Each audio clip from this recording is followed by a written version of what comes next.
Hello my friend, welcome to the session of wellness wonder and learning. आज मैं आपसे एक बेहद महत्वपूर्ण लेकिन अक्सर नज़रअंदाज किए जाने वाले विषय पर बात करने जा रहा हूँ, और वह है व्यायाम से जुड़ा एनाफिलैक्सिस, एक्सरसाइज इंड्यूस्ड एनाफिलैक्सिस।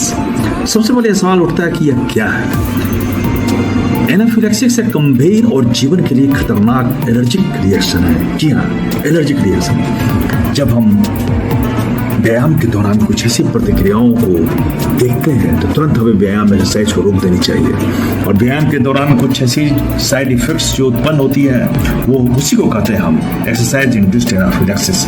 यह एक बहुत ही रेयर दुर्लभ स्थिति है, लेकिन बहुत ही तेजी से बढ़ती है और समय पर ध्यान न देने पर यह जानलेवा साबित हो सकती है। अब आइए इसके बारे में हम विस्तार से जानते हैं। सबसे पहले यह सवाल उठता है कि एक्सरसाइज इंड्यूस्ड एनाफिलैक्सिस क्या है? What is it? एनाफिलैक्सिस एक गंभीर और जीवन के लिए खतरनाक एलर्जिक रिएक्शन है। एलर्जिक रिएक्शन, जब यह रिएक्शन एक्सरसाइज के दौरान या एक्सरसाइज के तुरंत बाद होती है तो इसे हम एक्सरसाइज इंड्यूस्ड एनाफिलैक्सिस कहते हैं। यह एक दुर्लभ स्थिति है, लेकिन बहुत ही तेजी से बढ़ती है और समय पर ध्यान न देने पर जानलेवा साबित हो सकती है। अब प्रश्न उठता है, यह क्यों होता है?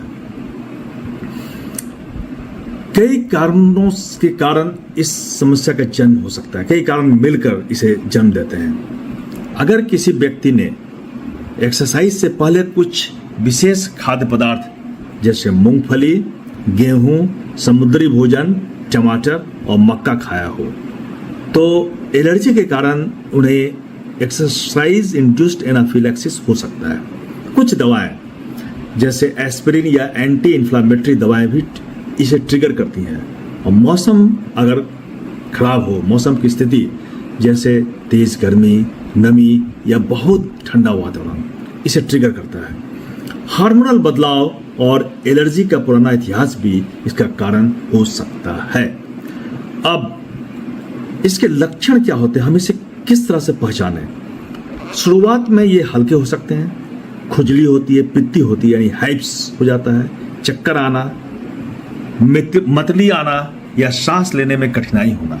लेकिन धीरे धीरे ये तेज हो जाते हैं और गंभीर रूप ले सकते हैं। गले और चेहरे पर सूजन, लगातार खांसी, सांस का बंद होना, यहाँ तक कि शौक या बेहोशी होना इसके गंभीर लक्षण हैं। अब सवाल उठता है कि अगर ये हो जाता है तो हमें क्या करना चाहिए? सबसे पहला कदम, लक्षण महसूस होते ही एक्सरसाइज को तुरंत रोक दें और आराम करें। अगर स्थिति बिगड़ रही है तो तुरंत आपातकालीन मेडिकल हेल्प लें तुरंत, या आप एम्बुलेंस बुलाएं।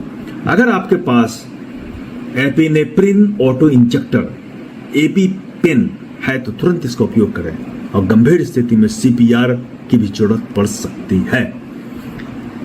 अब इसकी रोकथाम कैसे हो, कैसे इसे रोका जाए? क्योंकि एक्सरसाइज करना भी जरूरी है। सबसे जरूरी है ट्रिगर्स को पहचानना और उनसे बचना। खाने पीने की चीजें और व्यायाम के बीच एक अंतर रखना, उचित अंतर।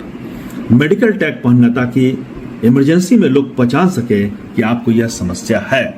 हमेशा अपने साथ ऑटो इंजेक्टर रखें और अपने परिवार या दोस्तों को इसका उपयोग करना सिखाएं। अगर आपको यह समस्या है तो कभी अकेले व्यायाम न करें। यह समस्या हमें याद दिलाती है कि फिटनेस का मतलब सिर्फ व्यायाम करना नहीं है, बल्कि सुरक्षा और शरीर की सीमाओं को समझना भी है। आज health technology, smart watch, medical alert system और जागरूकता से लाखों लोग अपनी जिंदगी बचा सकते हैं। बट डियर फ्रेंड, स्वास्थ्य केवल शरीर को मजबूत बनाने में नहीं, बल्कि शरीर की चेतावनियों को समझने और सही समय पर कदम उठाने में है।